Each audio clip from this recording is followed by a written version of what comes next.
एक राज्य में बहुत अच्छा कर रहा था, आप दूसरे राज्य में क्यों गए? आपने डिजिटल क्षेत्र में क्यों गए? आपने विस्तार क्यों चाहा? क्यों चाहा?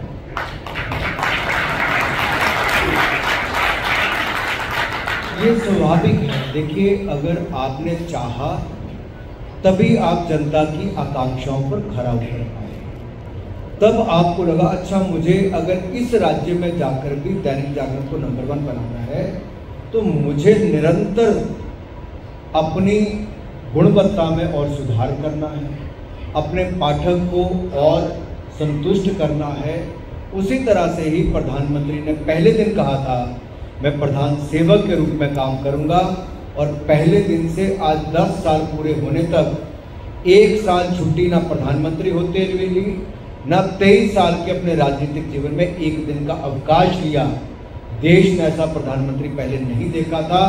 ये निरंतर उनकी प्रतिबद्धता, समर्पण जो देश और समाज के प्रति है, यही दिखाता है कि वो लगातार समर्पित है। दूसरा, जब आपके अंदर ये भाव खत्म हो जाएगा ना कुछ और आगे बढ़ने का, तो आप एक तरह से वो आप टिक जाओगे वहीं पे, आप आगे कुछ करोगे नहीं। मोदी जी की सबसे बड़ी खासियत है, हर हफ्ते हमारी कैबिनेट मीटिंग होती है, हमें बुलाकर पूछते हैं अच्छा इतना कंप्लायंस बर्डन कम हुआ, तुम्हारे मंत्रालय ने क्या किया, तुम्हारे ने क्या किया, तुम्हारे ने क्या किया, ईज ऑफ डूइंग बिजनेस में तुमने क्या किया है।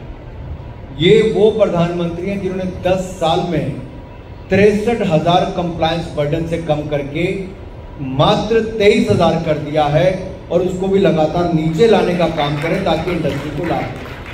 लोगों के जीवन में बदलाव कैसे आए, सुख कैसे हो, समृद्धि कैसे, संपन्नता कैसे आए, उसके लिए कैसे नई नीति लाई जा सकती, कार्यक्रम लाए जा सकते हैं। अब कल मैंने एक घोषणा की जो कैबिनेट में निर्णय हुआ,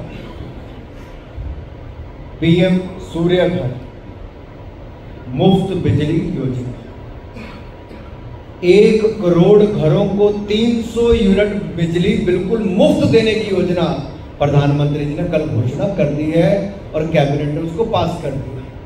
केवल 300 यूनिट मुफ्त नहीं मिलेंगे, 300 यूनिट मुफ्त तो मिलेंगे ही, साथ ही साथ 15,000 रुपया साल की आमदन भी होगी।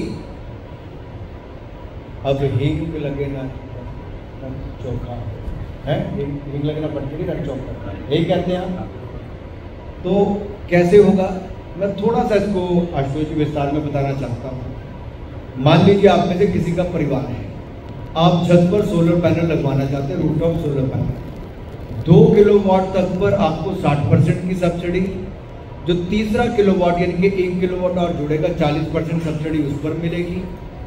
3 किलोवाट अगर आपका 1,45,000 रुपया खर्चा आएगा तो उस पर आपको 78,000 रुपये की सब्सिडी भारत सरकार दे देगी, और जो बाकी पैसा है वो भी आपको बैंक से मिलेगा। बैंक का जो रेपो रेट होता है उस पर भी मात्र 0.5% ज़्यादा से ज़्यादा वो ब्याज ले सकता है, इससे ज़्यादा ब्याज नहीं लेना, यानी कि कम ब्याज दर पर आपको ऋण भी मिलेगा। अब ये जो आपने ऋण लिया, ये पैसा आप वापस कैसे करोगे? अगर आपकी बिजली बिकती है, मान लो आपने 300 यूनिट खुद खपत कर लिए, जो एक्स्ट्रा यूनिट आपके बच गए वो बेचोगे आप, तो पहले तो आपका 610 रुपये की किस्त जाएगी वापस, जो आपके अतिरिक्त यूनिट बचे उसकी किस्त चली जाएगी बैंक, जो बाकी 1265 रुपये बचे वो आपका महीने की कमाई हो जाएगी। यानी कि साल के 15,000 रुपये आप कमाओगे और साल की 7200-7300 रुपये की किस्तें भी साथ के साथ चले जाएगी। आपकी जेब से कोई पैसा नहीं लगने वाला, बल्कि हर साल 15,000 रुपये आपकी जेब में आएंगे, और महीने की 300 यूनिट बिजली मुफ्त देने का काम भी मोदी जी ने आपके लिए कर दिया है। और हमारा देश 45 गीगावाट नई रिन्यूएबल एंड सोलर एनर्जी इसका उत्पादन करेगा, यानी कि हमारा जो लक्ष्य है 500 गीगावाट का, उस दिशा में हमारा हर घर यानी कि जन भागीदारी भी एक जन आंदोलन के रूप में पीएम सूर्य घर में दिखेगी।